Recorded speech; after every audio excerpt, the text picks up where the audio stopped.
This game has always been about experimentation, in both in terms of build diversity and skill mechanics. With the patch 3.27 and introduction of the bloodline system, Path of Exile's landscape has shifted once again. Builds that once dominated the meta will find themselves overshadowed by the new synergies and the item interactions. So in this tier list we will take a look at where each build will stand in the current stage of the game, from the B tier, which struggles to keep up in the early game progression, and all the way to the S tier, the go-to choices for the mapping, boss fights, and efficient currency farming. On top of it, remember, if you are looking for any of these builds on the website for their path of building, then check my links in the description. And before we continue, thanks to U4GM, they are a pro website that provides Path of Exile services, like cheap currency, then even to trade all types of top quality items and mirrors and much more. They also have more than 20,000 positive comments on Trustpilot, and this website is really worth a try, so make sure to use my discount code KAID for extra 6% off.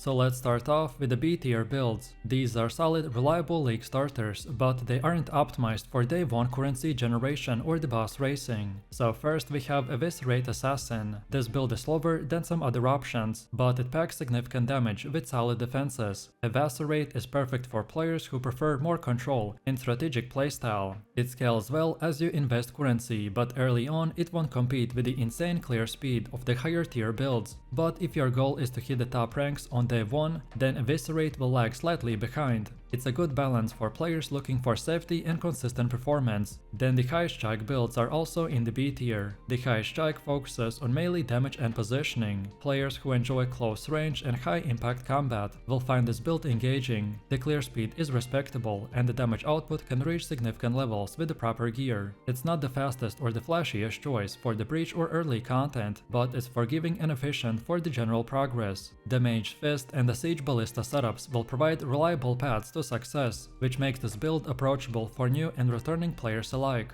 Then the Flicker Strike build finally makes the tier list, due to its high potential when executed well. With the proper positioning and gear, it delivers insane mobility and damage. The Shanked stacking variant will shine in the late game, though early progress can feel weak. Experienced players can turn this build into a powerful mapping and bossing option. Then next we have the Exsanguinate Mind's Trickster, which is a niche and chaos mine build. Despite nerfs to the action speed and the spell suppression, it remains functional. Its immunity to the freeze and solid sustain will make it reliable in the mid to late game. While not beginner friendly, it scales well with investment and rewards careful planning and precise mine placement. And then lastly, we have the Penance brand of dissipation hierophant build that also falls into the B tier. While it has potential, it has not been fully optimized for the league start. My initial testing showed that it has decent damage and reliable clear, but it doesn't compete with the high speed meta builds like Attack Wanderer and the Earthshatter Slammer. This build is more experimental, suitable for players looking to try something different, or niche without committing to the most popular meta option. So overall, B tier builds have a solid foundation for the early league progression. They won't be the fastest with the boss race or clear maps at a lightning speed, but they provide a reliable path all the way to level 70, allowing for smooth early gameplay and help you to gather currency that is needed for more specialized and higher tier builds later on.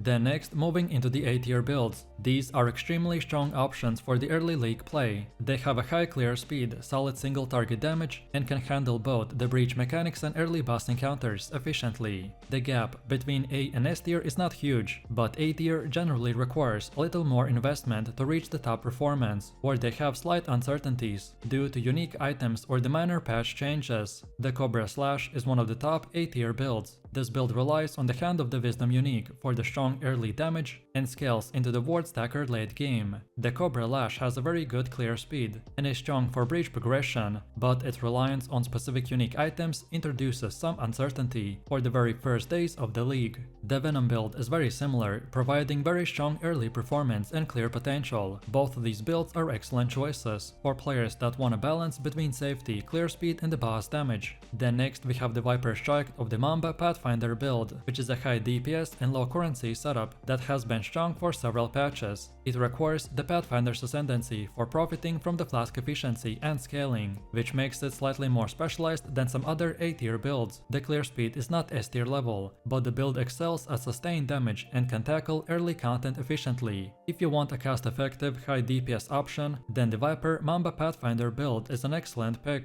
Then next we have the Smite Slayer, which is a straightforward and reliable melee option. Its last league performance demonstrated a strong progression, though it is not as extreme as the Attack Wanderer or the Earthshatter Slammer. The Smite Slayer will offer good clear speed, excellent single target damage, and maintains consistency through the early maps, which makes it a solid and low risk choice. Then next we have the Energy Blades builds, which are very strong for early league performance. The E-Blade provides exceptional damage and energy shield stacking. While the ES stacking is not worth the same as it once was, the E-Blade's flat damage output makes it a powerful early game choice. It scales exceptionally well into the late game. Starting with the E-Blade in the softcore trade will allow for faster breach and map progression with minimal risk. Then the Archmage Arc continues to be a high tier pick in the A tier. While testing its performance, this build demonstrates incredible early league rush potential. It handles Ubers and tier 17s very effectively, and has a decent clear speed. While it did receive minor nerfs this patch, reducing its damage by 10 to 15%, it still remains completely playable and a strong choice for the early league progression.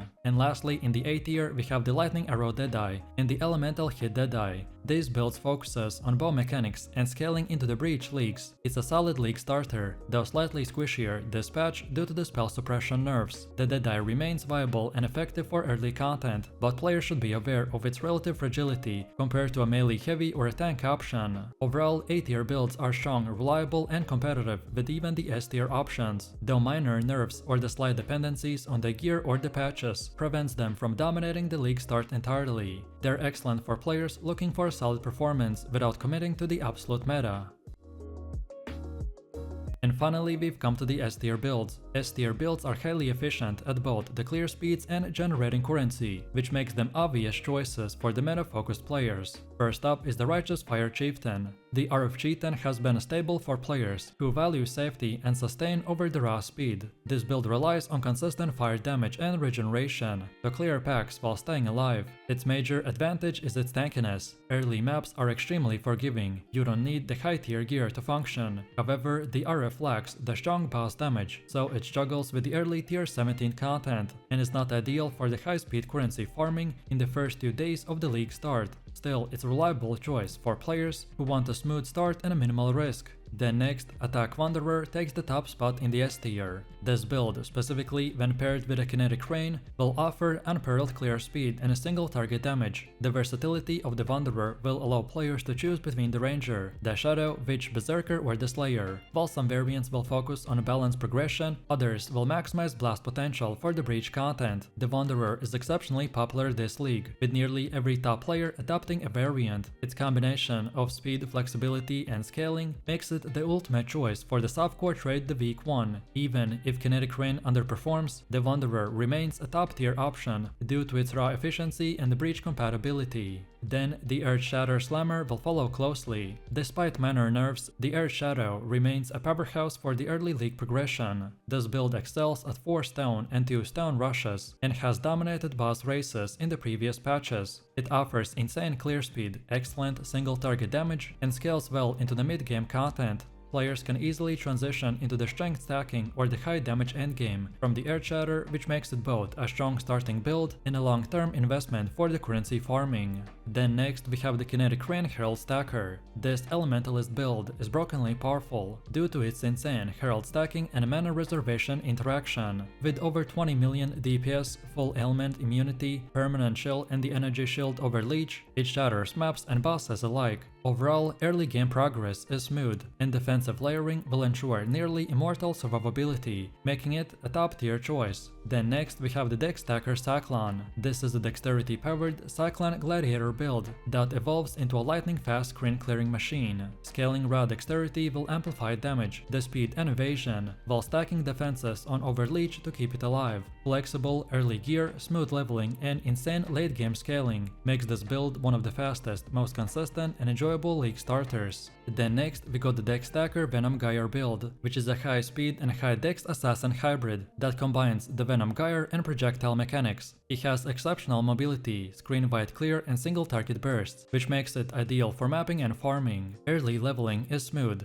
and stacking dexterity scaling with evasion, the flask uptime and spell suppression will ensure very strong survivability that delivers one of the most versatile engagement performances ever. Then next we have the cast on stun chieftain build, which is another S tier pick. This build is specialized for the ultimatum farming and is extremely powerful for players targeting that content. It's not beginner friendly and requires precise understanding and execution, but for experienced players it provides one of the best currency earning strategies in the league. Its strength lies in the combination of the ultimatum mechanics and the high single target potential, so overall S tier builds are the pinnacle of week 1 performance. They combine insane clear speed, effective breach mechanics, and top tier single target damage. The players who choose the S tier builds can dominate early content, progress quickly and maximize the currency farming.